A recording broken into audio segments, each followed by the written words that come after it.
ஒரு நிமிஷம் இல்லை, உனக்கு லஞ்சுக்கு சைட் டிஷ் இதுதான் வச்சுருக்கேன். சாப்பிட்டு பார்த்துட்டு எப்படி இருக்குன்னு சொல்லு. எப்படி இருக்குன்னு சொல்லு. இது ஒரு ஹை ப்ரோட்டீன் ரிச் ரெசிபி. இது பண்ணுறது ரொம்ப ரொம்ப சுலபம். 2-3 மினிட்ஸ்லேயே முடிஞ்சிருந்தா பார்த்துக்கோங்க. இது வந்து டயட்டில் இருக்கவங்க, ஜிம் போகிறவங்க எல்லாருமே தாராளமாக எடுத்துக்கலாம். பெரியவங்க சின்னவங்க எல்லாருமே தாராளமாக எடுத்துக்கலாம். இதுக்கு வந்து சோயா சங்க்ஸை நல்லா தண்ணியில் ஊற வச்சு புழிஞ்சு மிக்ஸி ஜாரில் போட்டு உதிர்த்து எடுத்துக்கோங்க. காளான் நல்லா பொடி பொடியாக கட் பண்ணி எடுத்துக்கோங்க. ஆனியன் எடுத்துக்கோங்க.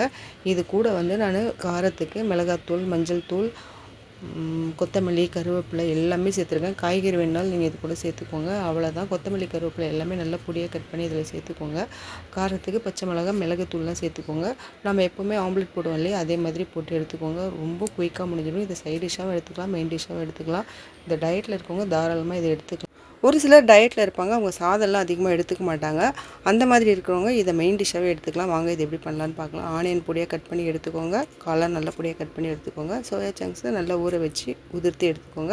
உங்களுக்கு தேவையான அத்தனை காய்கறியும் சேர்த்துக்கோங்க. இதில் காரத்துக்கு மிளகாய் நான் சேர்த்துருக்கேன், மஞ்சள் தூள் சேர்த்துருக்கேன், மிளகுத்தூள் சேர்த்துருக்கேன், மிளகாத்தூள் சேர்த்துருக்கேன். உங்களுக்கு வேறு ஏதாவது தூள் இதில் சேர்க்கணுன்னா கூட நீங்கள் சேர்த்துக்கோங்க.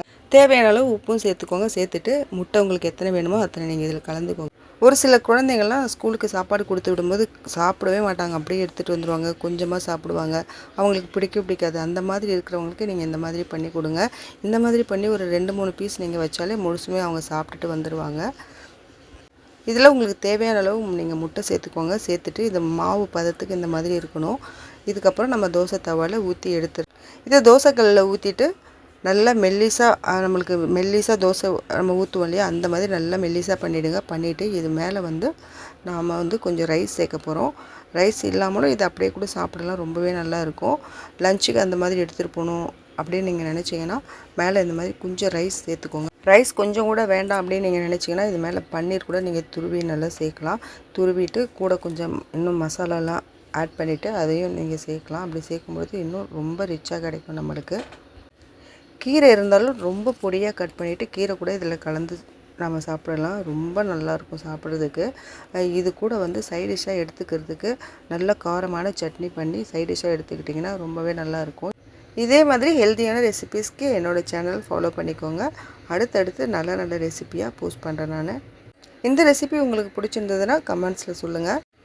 இனி அடுத்தடுத்து நல்ல ஹெல்த்தியான ரெசிபிஸாக போஸ்ட் பண்ணலான்னு இருக்கேன். என்னோடய சேனலை சப்போர்ட் பண்ணுங்கள். இந்த ரெசிபி உங்களுக்கு பிடிச்சிருந்ததுன்னா ஒரே ஒரு லைக் மட்டும் கொடுத்துக்கோங்க. நீங்கள் இப்போ தான் புதுசாக என்னோடய சேனலுக்கு வந்திருக்கீங்க அப்படின்னா என்னோடய சேனலை சப்ஸ்கிரைப் பண்ணிக்கோங்க. அடுத்து வேறு ஒரு நல்ல ரெசிபியோடு உங்களை வந்து பார்க்குறேன்.